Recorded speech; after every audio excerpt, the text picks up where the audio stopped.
Interface Overview. Hello friends, I'm glad to welcome you to our course. I hope that it will be not only useful, but also interesting. AIM School team is with you. Run the program. Photoshop 2023 welcomes us. And the first thing that catches my eye is of course the welcome screen of Photoshop that is very happy to see us. Those files that I opened last, we see them here. On the left side of the screen, we can select various options. Also, what about Lightroom? I don't have any photos here yet. Maybe, like you, if you don't work with this program yet. We are more interested in these two buttons, Create and Open. I mean, create a new file and open some of the existing files. Let's start by choosing Open. A dialog box opens, the same as always when opening files. We select the file we need and click Open. And now it will open.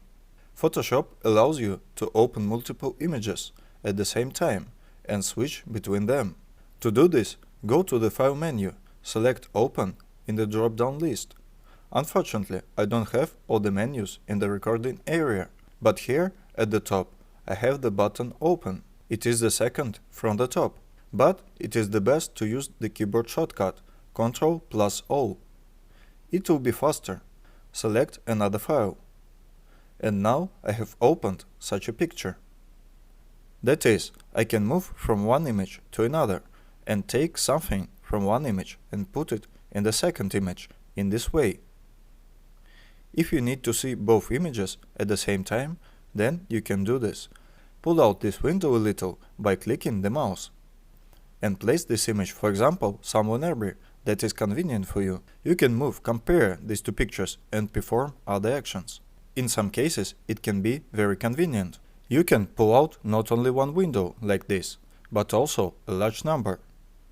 When you no longer need this option, then you just take it and drag it up until such a blue frame appears. If you release it, the picture will be fixed in the top again. It is really very convenient, especially when you make some kind of collage. But sometimes we need to work with some detail and at the same time see how the changes we have made affect the entire image. And then we can open the same image in multiple tabs, in two tabs. To do this, go to the Window menu and select Arrange. And then I choose a new window for the file, which I have just opened. And if we look, we have the name of the file written on the tab. It repeats twice. This means that they are actually the same file. And then I take, for example, this tab and pull it out here. I can move this window to a convenient place in which I can see everything well. And let's say I want to work in more detail with this part of the image. For example, I want to change the eye color or do something else. I zoom in as close as possible to work with some fragment that I need for this. And at the same time, I see the image in full size and see how the changes will be reflected in the image as a whole. We will consider all these operations in more detail, how exactly we can make some changes. Now we're just getting acquainted with some basic concepts of the program interface. After achieving my task, I can return this window to its place. It may or may not be needed again. I can click the cross and then this window will just close. There are different ways to approximate the image.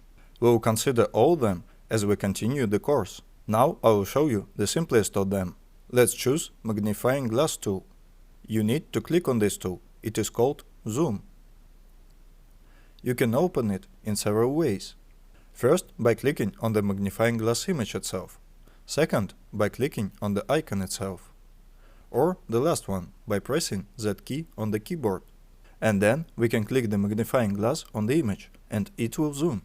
If you hold down the Alt key at the same time, it will be zoom out. In the future, we'll also look at the other ways to zoom in and delete the image when we configure all the program settings, because some of them are not enabled by default. I also want to show you other ways to open a file. Sometimes we want to open several files already from Explorer. Then we can go to the folder we need, select Open, select the desired folder, and we can simply highlight all the files that we need to open, choose Open, and they will open at the same time. We have the other ways to place an image on the screen, besides that one I showed earlier. If you go to the menu window and select Arrange, then you can see some list of ways to do this. Well, for example, I will choose this one, and you see, we have placed the images. So, you can choose the option that you like. If you look through all these options, Window, Arrange, then you'll understand which one can be more convenient for you. You can return to the original state by selecting Combine Everything in tabs. Everything has returned to its previous state, but most often, of course, people use the classic tab layout, because it meets the needs of most users. Let's talk a little bit about the program interface. At the top, we have the main menu, in which we can perform basic operations with our image. For example, we have already opened it, but we can also save, close, do some other operations. There are filters, the ability to edit images. We will consider all this in other lessons. The upper menu is designed to perform some general tasks and to work on the image as a whole. That is, for example, by going to the File menu, we can open, close, save, or do some other general actions with our file. In the Filter menu, we can apply some filters that will change our image in general. If we go, for example, to text, then we will see different options related to what we can do with the text. Now, let's go to the Tools panel. If working with the top menu involves working on the image as a whole, then working in the toolbar is completely different. We will talk about the fact that we can work with some area, some fragment of the image in a certain way, and there is its own tool for each of the types of action. You have already become a little familiar with the magnifying glass tool. As you can see, when the tool is active, it is highlighted in such a dark gray color. Now it is active. Let's say we have moved our image a little. The Hand tool, which is called by the H shortcut, allows this image to be moved around the screen, so that is convenient for us to work with the part that we need. And now we can perform some actions with the muzzle of this cat. And I want you to note the following. When we select any tool, now I select this one, it is called Burn. We have an additional menu in the upper part that allows you to configure this tool, and when you open any of the other tools, this will happen again. Also, if necessary, you can move the toolbar to the part of the screen you need.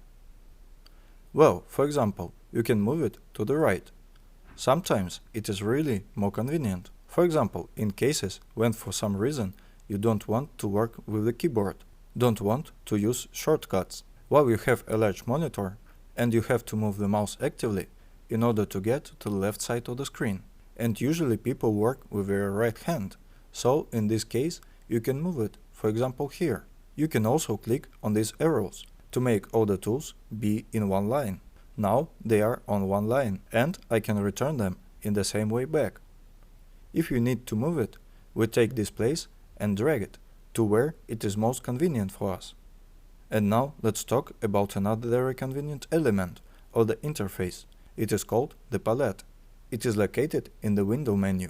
Here we have a lot of different palettes, each of which is responsible for a certain set of actions. For example, let's open the Navigator palette. We already know that it is possible to zoom in with a magnifying glass, but the Navigator palette allows us to do it with a percentage display. And as you can see, there is such a red square, a rectangle, which you can move and select the part of the image that you want to zoom in, as close as possible. There are other palettes. For example, we can go to the palette called Brush, and it will provide an opportunity to select the necessary brush for drawing. Here we can see a large number of brushes that we can choose and customize as we want. Thus, it is an additional part of the interface, which on the other hand complements the top menu, on the other hand complements the toolbar. Let's talk about the organization of work with palettes. You can minimize it by clicking on this icon, and now you see different palettes on the right side of the screen. They are minimized. In addition, you can also open them from here. For example, open the same navigator. You can click and this palette will open if you have it pulled out here. Now I was opening the brush palette. Look, this one. In the minimized state, I can take it and move it here. Let's see, a blue stripe lit up. And then, if you need this palette, you can always open it like any other palettes. You can edit or remove palettes. For example, I can click the cross and the palettes will disappear. Thus, you can create the most convenient workspace for yourself. That's actually all I wanted to tell you about the interface elements. And also, you can close the file by selecting File, Close, or using the keyboard shortcut Ctrl+W.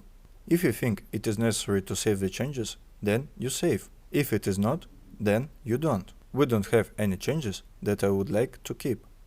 I want to say a few words about how our course will be organized. Each lesson will have a specific homework, so that you can solidify your knowledge. To complete this homework, we will give you the same images that we use in the lesson. You can take these images that we saw today and practice on them, or on your images. Open a file, place it in tabs, close the file, practice with zooming in, deleting and scaling the image.